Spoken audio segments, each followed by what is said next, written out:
Prvýkrát som si myslela, že sa mi to sníva. Zobudila som sa o 3:12 minúte.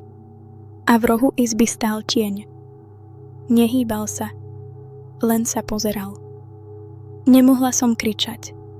Nemohla som sa pohnúť. Spánková paralýza, hovorila som si. Keď som znovu zaspala, presvedčila som samu seba, že to nebolo skutočné. Ale ďalšiu noc, 3:12 a bol bližšie. Každú noc o krok. Nič nerobil. Len stál. A pozeral. Jednej noci som zavrela oči skôr, než sa objavil. A potichu som povedala, viem, že tam si. V izbe bolo ticho. Potom som to počula.